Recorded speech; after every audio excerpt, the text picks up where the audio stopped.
this is how not to keep a grant. And so I would go into the classrooms and I would have my paper and be like, hey everybody, and you guys can just humor me while we do this. And raise your hand if when you answer the questions. And so this is how I went. I said, hey everybody, my name's Toussaint. I'm with the Slam Poetry group, meeting after school, Mondays and Wednesdays, 3 o'clock, come on down. And we're just here to run a quick survey. We just want to talk to you guys, reach out, get some opinions. And it's real simple. It's 3 questions, and all you have to do is raise your hand for A or B. That's all you got to do. So first question, if you were in a foot race and you knew somebody in that race was going to run faster, and they were like hands down faster than you, would you A, stay in the race and still run it, or B, say, screw this, I'm not going to do this race. This guy's going to beat me. So raise your hand for A. Okay, raise your hand for B. Okay, fair enough. All right, second question. We're almost done. So you're going to take a test, and you haven't really studied for it. And, you can either go in, sign your name, take the bullet, and try to flesh it out. Or B, say, screw it, I'm going to the library. I'm skipping this one. I'm getting out of here. So A, raise your hand for A. You take the tests if you hadn't studied for it. B, raise your hand if you're like, screw it. There you go. Okay. At certain times I make that same choice. Different strokes for different folks. All right, last question. You're interviewing for a job, and there's hundreds of other people that are applying for it. Would you A, go to the job anyways and take the interview, or B, say, screw it, I'm going to go read a book? So raise your hand for A.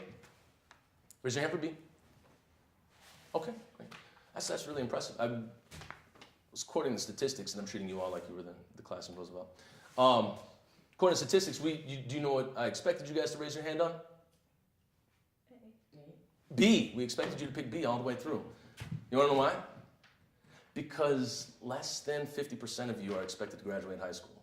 And even those of you that do graduate high school, you guys are expected to wind up unemployed or not even in college. Isn't that crazy? So if you think about it, you have a better chance of winding up unemployed or not graduating high school than you do of even graduating high school. Doesn't that make y'all mad? I'm pissed off and I don't even go to the school. But seriously, I'm from the south side of Minneapolis just like you. I had to deal with the same cold winters and bad football teams that you had to fight through. You guys look a little confused and you got lied to. I mean, the facts are the facts. There's no such thing as a slight truth. Am I in the wrong place? Am I in the Roosevelt High School where future ambassadors from the south side of the city come to study? Future kings and queens of Minneapolis come to learn? Nah, couldn't be. I've seen you guys acting in the hallway like you're cooler than Cool Keith. Your swag's on a level less than a few can reach. Singing that same jive just over a new beat. Ooh-wee. Must be cool to be popular. Good to be like, I'm too good to be up in here. And that's good, because they want you to think that. You don't know why? Because you live in a city with some of the worst racial disparity in the country. So much that not even the white students can turn the other cheek, because the white kids in Edina and Southwest even look at them funny. That's unacceptable to me, but all I hear in the hallway is, hey, did you make the basketball team? Man, y'all talk about hoops like it's going to save the school. When you're in a position where the odds don't even favor you to be able to save you, man, doesn't that piss y'all off? I don't even go to this school and I'm mad. Between your past completions, middle school achievements, parents, teachers, politicking in the bleachers, whether or not the basketball team's losing or leading, your current demeanor to act like whatever it is I have to say, you don't need it, it's not what you thought it was. Your teachers put in more working hours outside of the building than they do in. Your principal busts his butt so much I'm surprised I haven't seen his head spin over the general consensus that Roosevelt is nothing but a high school filled with Mexicans and Somalis. Wow. It's amazing what people will say when they don't know what to call it. Personally, I find it appalling, but I hate to ruin y'all's conversation about appalling. We don't make the news until our school's shut down and the building goes up for lease.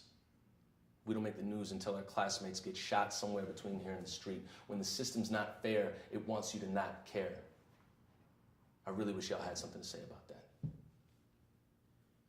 I don't even go to the school and I feel like yelling out loud. And that's what you're supposed to not do to an English classroom. Because although we had the highest attendance that day, and it was great, and kids were fleshing things out, and we were doing theater, we were doing all types of crazy stuff, the principal's going to call you later that day and tell you, hey, we got some problems. Kids got to the parents, and we have to deal with them. And it was really something else. But the funny part, and not really the funny part, the amazing part was that the teachers would see this, and they would say, come to my classroom. I want you to come to my classroom. Come do this poem. And I'd be like, are you sure?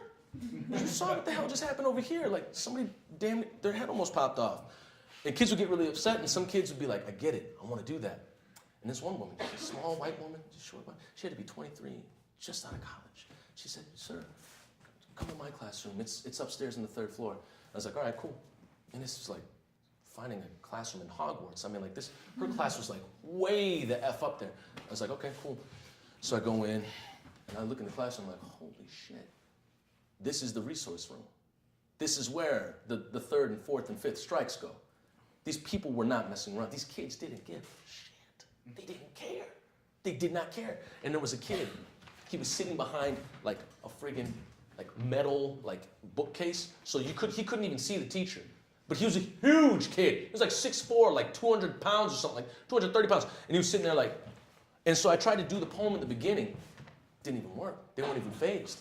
Couldn't even go into the poem from the survey. And I would say, doesn't that piss y'all off? And he'd be like, wait, nigga, you telling me I ain't going to college? And I said, so are you a freshman here? I guess. Been in Washburn, was in South. But you telling me I ain't gonna go to college? And I was like, well, the statistics are what they are. He's like, they can eat a dick. This woman says nothing. She has no power over this guy. He runs the show. There's nothing you can say or do. End of the story, bottom line.